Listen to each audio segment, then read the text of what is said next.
Okay, so thanks again, Benny, my second time here. Is this all right with the microphone? And always a treat to come back, and especially to have the most important topic of the two-topic session be something that I'm presenting a paper on. Let me first give credit to co-authors, Alexander, who you saw yesterday present, Lucas at Alberta, Mitch at University of Arizona, Hannes at Bocconi. 5-authored paper. I recommend it strongly if you have a team that can work together, and we have all done pretty well on this. Many of you might be looking like, I don't think I want to do that. But let's get right into it with 25 minutes. Topic is renewable governance, good for the environment, question mark. So my first attempt at a clever title in 20 years of research. I hope it makes sense. So what we're trying to do here is basically say, all right, if institutional investors or just general outside investors are interested in improving sustainability, big picture, what can they do to make it happen? And is it just enough to go out and say, hey, companies that we're trying to engage with, you should make better investments in the environment to improve performance in the long run? And then what are some of the frictions that might prevent that from happening, et cetera? And is governance one of those frictions, one of those things that just you really need to think about first before you get into the environment? So that's kind of a big picture takeaway.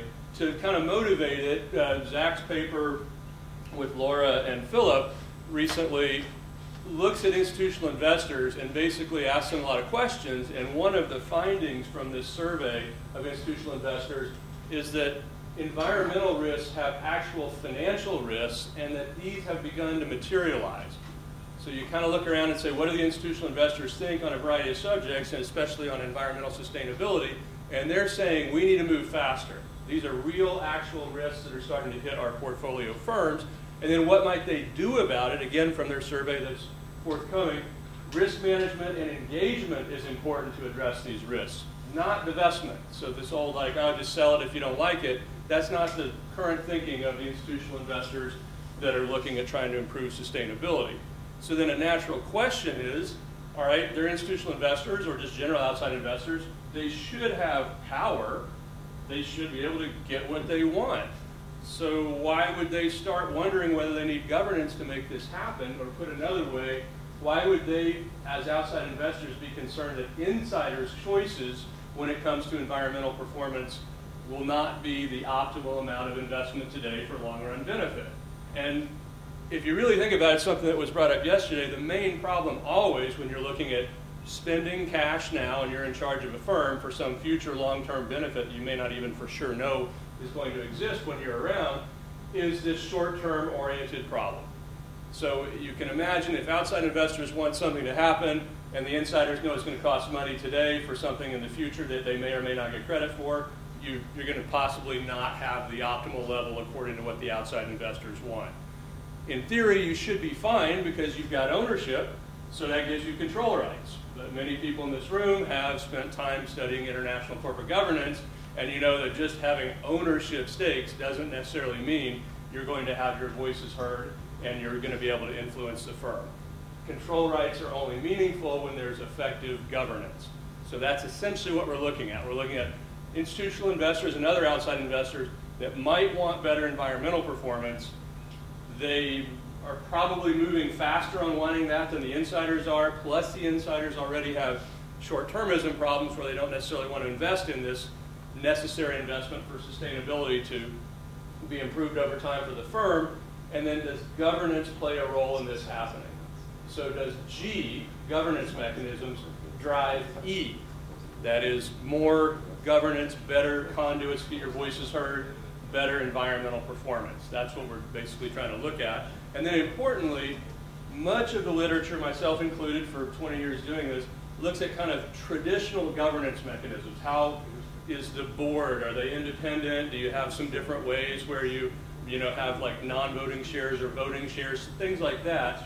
We're trying to go a little bit beyond that in this paper and start looking at what we're calling renewable governance, which is looking specifically at mechanisms that might renew the thinking of the board.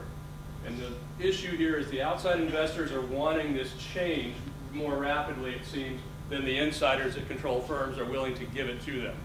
So you might need to look beyond just, is the board of directors 50% independent, and say what's going to actually renew people's thinking. That's our idea behind this renewable governance. So we're going to ask what specific aspects of governance provide the greatest impact.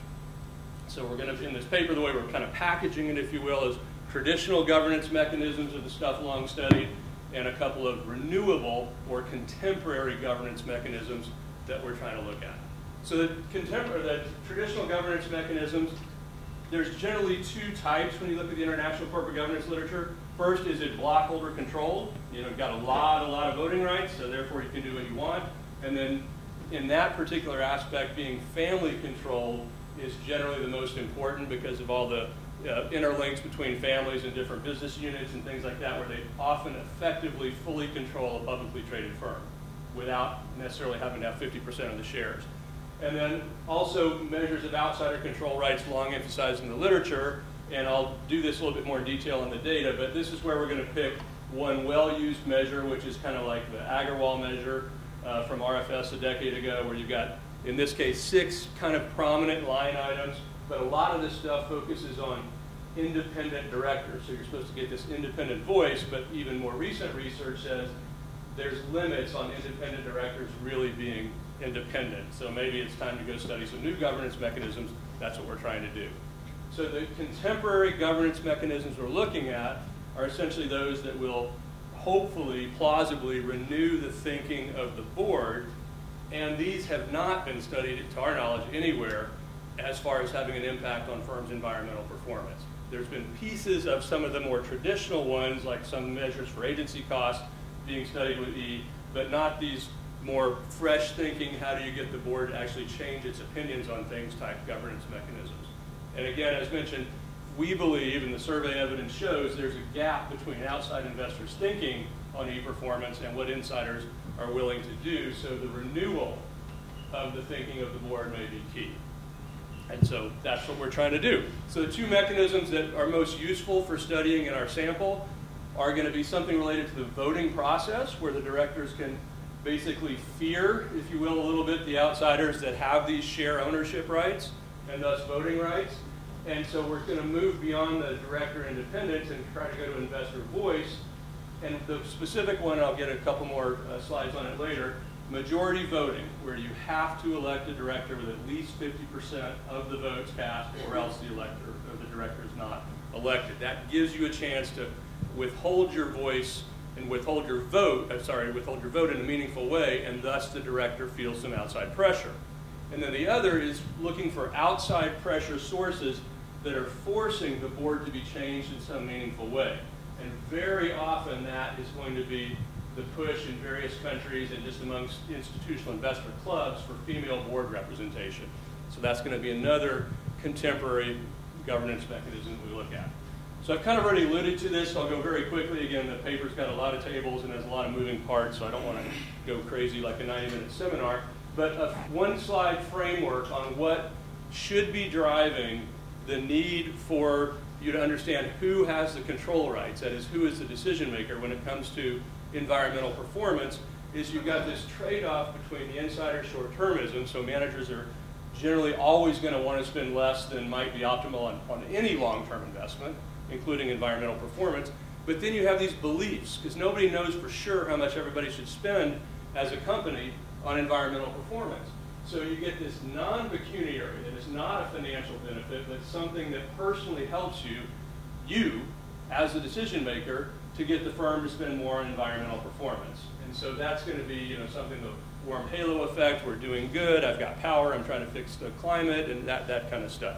So those two trade-offs are going to be part of this framework that's often used in motivating environmental performance sustainability papers from the Benefit and Thoreau original paper.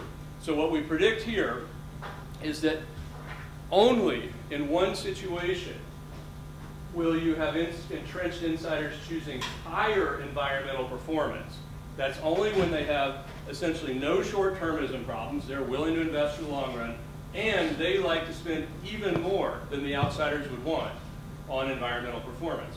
Every other setting, the better governance you have, that is the better voice and ability to change the thinking of the board, the more environmental performance you'll have because you're overcoming managers' innate short-termism. So that's kind of the idea. Better governance is likely in most cases to increase environmental performance, and that's what we want to test for and find out if that's true. And to be very clear, we are not taking a stand on whether the increase in environmental performance is NPV enhancing. It's just a trade-off between your outside and inside investors' utility from spending on environmental performance versus the insiders that don't want to spend the money because they might not get the benefit from it. So very quickly, the environmental performance data, a little discussion on that. We use what we believe is the most comprehensive data source on this. Used it in an earlier paper, some other papers in top finance journals and accounting journals have used this same data set. It's Asset 4, Thomson Reuters, now Refinitiv, and it basically gives you, from 2004, pretty good coverage of global firms' environmental performance. And it gives you 70 different line items if you want that level of specificity. And it's a source that investors use because Thomson was one of the first to put this out on investors' desks, so it's got a lot of traction. And they basically do a lot of detailed in-house investigation as well as looking at public disclosures and looking at records of media announcements of pollution and things in the government filings of are there troubles and that sort of stuff. So we believe it's a pretty comprehensive data source. But let me fully own up that if you read last week's Economist, they say, oh, all these different 7 data sources for sustainability all vary in how they rank companies, et cetera. The environmental performance data doesn't have as much variation. There's a study by Bloomberg that shows for this stuff, for E, it's a little more consistent across databases. But this is, this is just the way it is. It's kind of early stage of trying to benchmark this stuff, and sometimes early stage work is fun because you have to make some decisions about what actually measures environmental performance. So we make 2 decisions. One, we're going to use Asset 4's proprietary Z-score, in which they aggregate across all the companies they cover each year, all these things into like a black box and say, here for British Petroleum is your Z-score on environmental performance. And it's benchmarked against everybody else they cover in a year. We don't understand that well. We're going to use it, but we also build our own using the 70 line items, and it's in the paper where you have things like input measures, output measures, CO2 per unit of revenue, that kind of stuff. And so we track that firm by firm, so that's not going to be subject to how many firms they're covering because it's going to be measured the same way for each firm from 2004 on. So we have our own equally weighted environmental performance score, and we have their Asset 4 Z-score. Governance mechanisms, I've already talked about a little bit. Start with traditional stuff.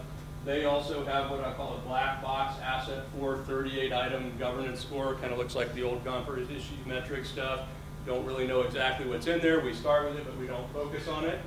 Just to show you how complicated some of these measures are, their governance score actually includes a fair number of sustainability items, which they bucket in governance. So it's just, this is why the reputation of the database is sometimes like, what are you actually measuring?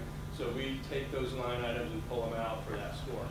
But then the real thing we're looking at are more actionable items like, hey, what if you can observe block over control, and again, family block holder, and we take a lot of care with the data and use the Orbis Osiris databases to track ultimate ownership and have some experience as authors doing this. So we're going to look at like a major core traditional governance mechanism of, is the firm controlled by a family or not? And then we want to look at these indicator items that I mentioned. So again, this is kind of like old school corporate governance. Does it matter for E-performance? And this is where it's an index if you have 0, 1, 2, 3, 4, 5, 6 boxes checked, or is your board independent 50%, audit committee independent, CEO share split, board size not too big, multiple voting shares or not, and no staggered elections. So think of the higher that score is, the more you have these traditional better governance mechanisms. Now, as I mentioned, these have their limits because they're basically looking, at least half of them tend to look at independent directors and how independent they are. And Jeff Coles and some co-authors have a nice paper where they basically show if you are a board member, even if you're independent, you're essentially co-opted through at least half the time where you're worried about being reelected or you owe your allegiance, et cetera. So if there's the independent directors not really being that independent and the outside investors want more E-performance and companies are willing to provide, at least right now, you're going to have to change what you look at in terms of governance. And this is why we come up with this idea of let's look at what's going to renew the mindset of the board. A nice paper by Lucian Bebchuk and co-author say there's 3 mechanisms. We focus mainly on this majority voting. This is included in that bucket measure, but majority voting is this one that's powerful because it gives the outside investor voice. That's one of them. And then we also look at the forced board turnover, as I mentioned, by having female representation.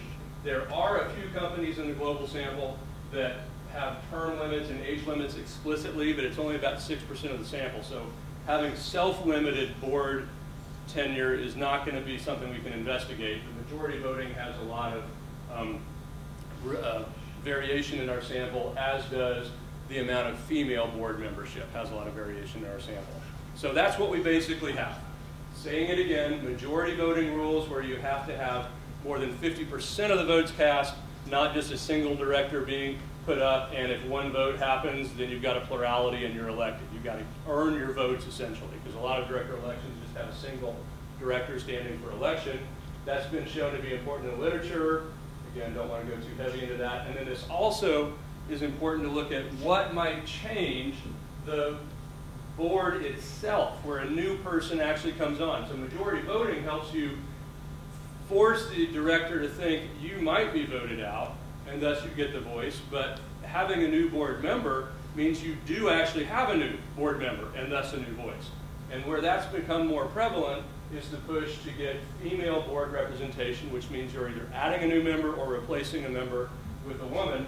And this comes with different characteristics. So there's this idea from earlier work that new female board members are not going to be insiders, not part of the old boys club, not the same thinking style, thus more independent, and they often have different sets of skills, including governance skills. You can get an actual government enhancement based on a Laura Stark's paper.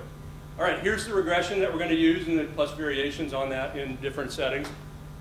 Question is, E, you know, the log of the score, the environmental score, is that related to a bunch of controls, various other industry, country, year fixed effects, and importantly, these governance measures. So that's what we're going to be testing. And finally, the table. So here's what happens when we show the first table, and I want to focus on the right-hand side here, which basically looks at traditional governance mechanisms as well as our two contemporary mechanisms right here.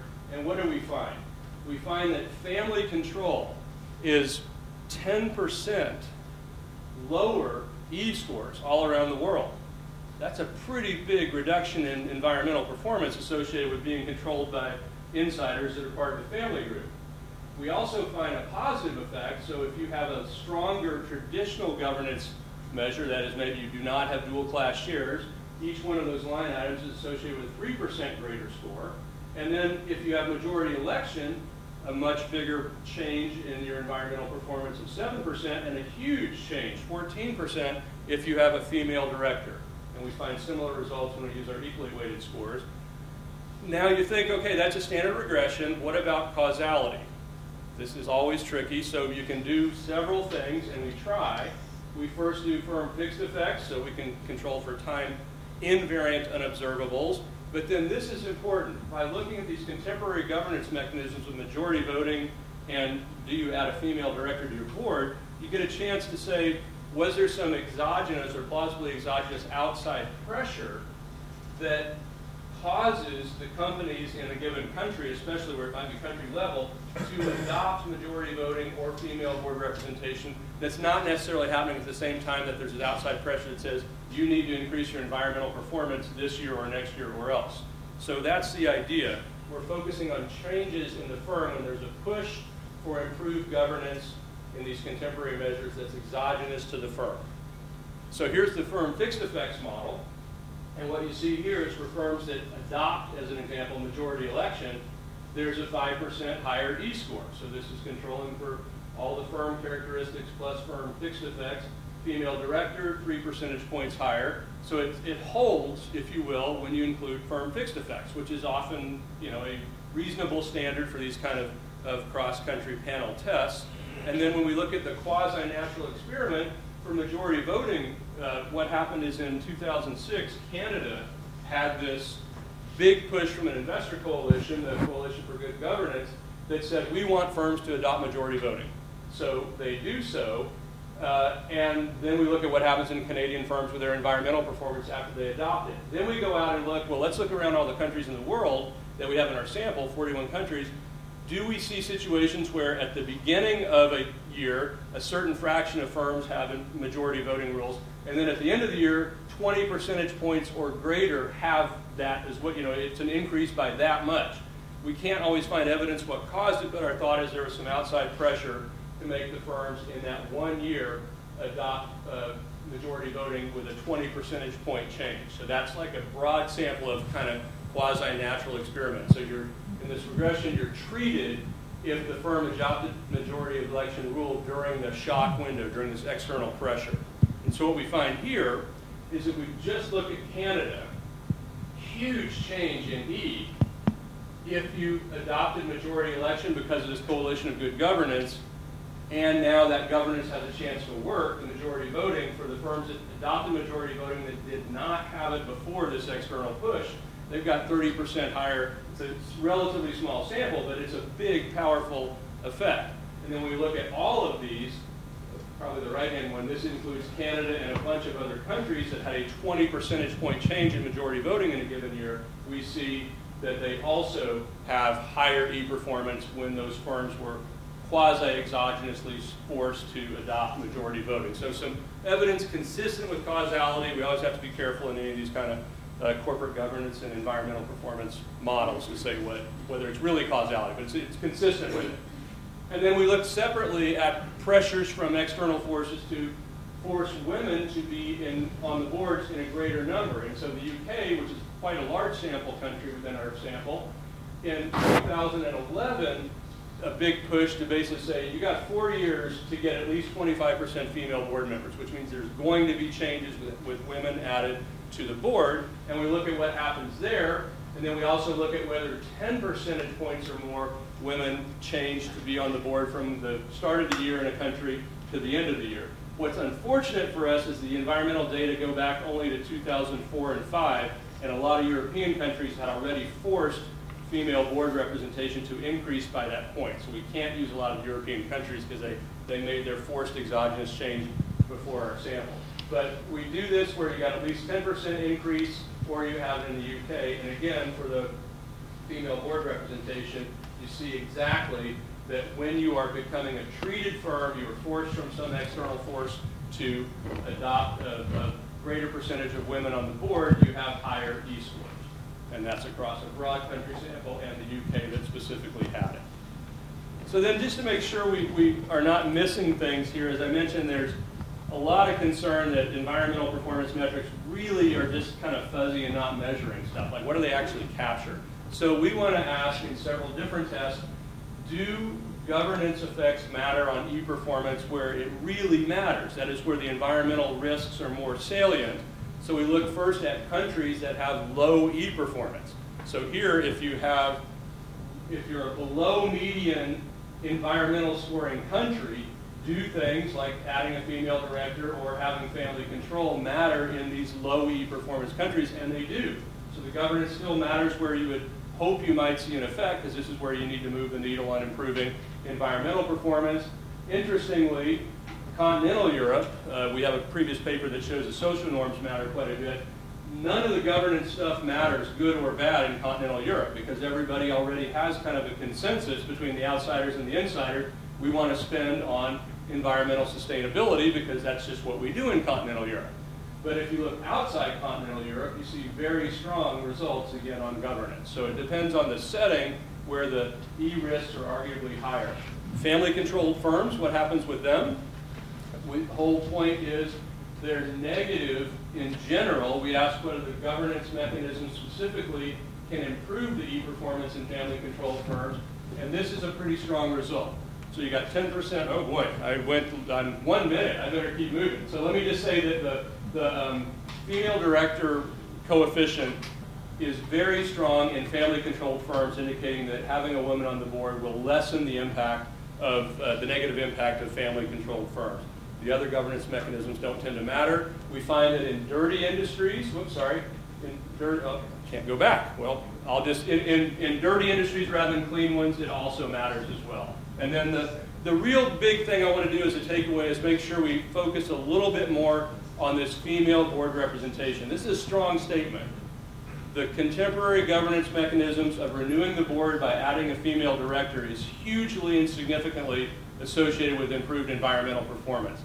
Is it because they bring different characteristics, or is it because they have actually different preferences towards the environment? So without showing a whole lot of tests, you know, the trade-off is behavioral economics evidence finds that women have stronger other regarding preferences, including the environment, or it could just be that they're younger and have a different thinking. So we do a bunch of tests here and these things, and just given time, I won't do it. But we basically find that when you look at women and the director experience they bring, this is probably a capstone right over here, even when women join the board with below median CEO experience in higher education, which means that they don't have the characteristics that are associated with higher environmental performance, there's still a huge jump in environmental performance. So our conclusion there is it must be something related to the gender-specific characteristics of wanting to improve the environmental performance. So concluding very quickly, we see kind of the roadmap here. Governance is important for investors that want to move the needle on e-performance. It's fundamentally linked, and you've got to have it. And then also the female board representation is extremely strong, relatively speaking, in getting improvements in environmental performance. So what you'd want to say on this in net is, if investors want to change the way firms do environmental investments and their ultimate performance, renew the board. Don't just look at it as a director independent and can we move that needle, and especially try to push to get female board representation, because it's just a result that is compelling in our particular paper's results. Okay, that's it. I will escape and let the next person up. Thank you, Karl. Now let's see what Javier thinks. Exactly. We're clapping for you, by the way, not me.